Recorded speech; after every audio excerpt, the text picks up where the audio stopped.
In a competitive architecture, engineering, and construction industry, standing out with your service offering is critical to long-term success. Multidisciplinary firms have many opportunities to differentiate themselves with value-add services for their clients, but they face challenges.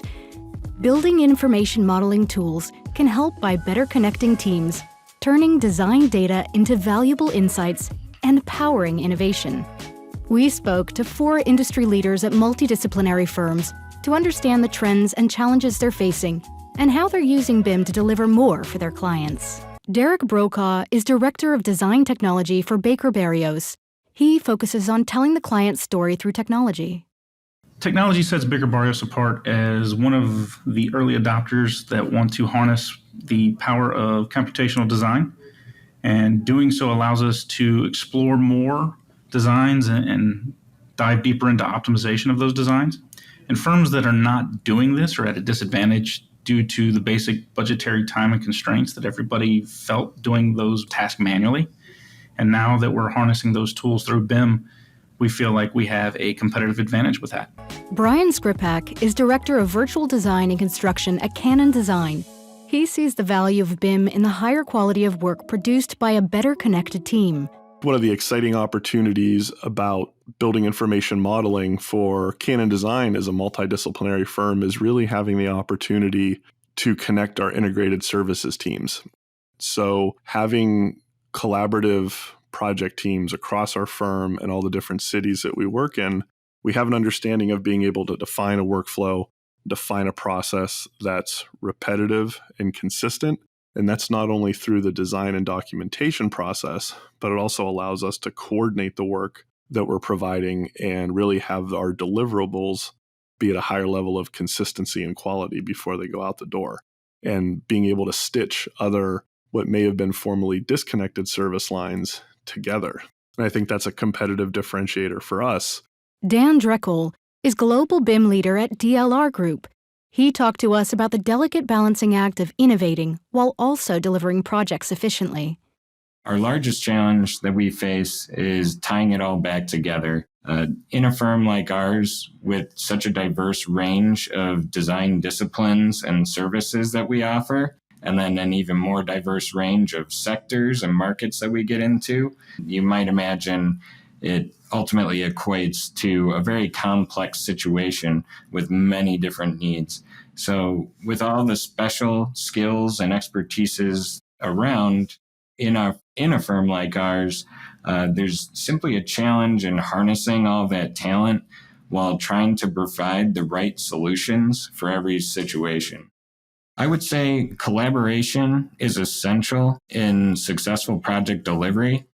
BIM has definitely helped us tremendously in collaborating together. You can't properly collaborate in 2019 without being in BIM.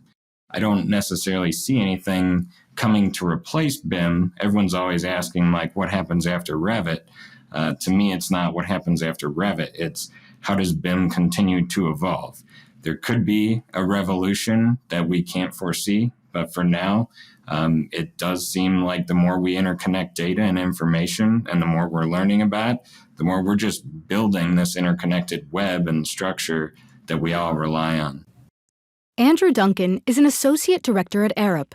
With a background in MEP engineering, he sees his role as turning information into value for clients, which is amplified by the power of the tools he uses. We design the building before it's made on the client's behalf to optimize its use, optimize its construction, optimize its energy usage. We have to consider how a building is going to function virtually before we have the opportunity to see it function physically. And so digital technology is a very, very powerful means of making that reality, of creating a digital model of what will become physical at a later point in time. That's why the evolution of the technology, kind of the rapid evolution of the technology that's available today is becoming a disruptive influence on our industry. For me, it's those people that are able to look beyond what is immediately in front of them and use that technology in a different way that enhances value further than might be immediately obvious. That's what success looks like to me. It is one thing doing something clever and demonstrating that something can be done, but as important with that, if not more important, is the ability to do things that can scale. We need to move to a much higher trust model where we know we're creating clever things that people value and trust, even if they've not authored them themselves. As we've heard, there's a wealth of benefits to offer forward-thinking multidisciplinary firms who are maximizing the value of BIM, and plenty of business opportunities for those ready to take the next step on that journey. We asked our experts for the advice they'd give to those getting started. If your firm's considering adopting BIM, it's definitely something that you should move forward to. There's a lot of opportunities. Every firm has a different focus, and there is so much value to the development and being able to design, document, coordinate, and really utilize a building information model that there's going to be value for any firm. My advice to any firm that is embarking on adopting BIM and other technologies would be to first build your relationships throughout your office, through your different disciplines, onboard everybody, make sure it's a journey that everybody's going to take together, make sure that everybody understands that it's not something you're going to win overnight and that it's going to take incremental improvement to achieve. So, no matter what goals you set out to achieve with BIM, the opportunities are clear. From better collaboration and efficiency to the value it can bring your clients and the culture of learning you can create, the key is getting started.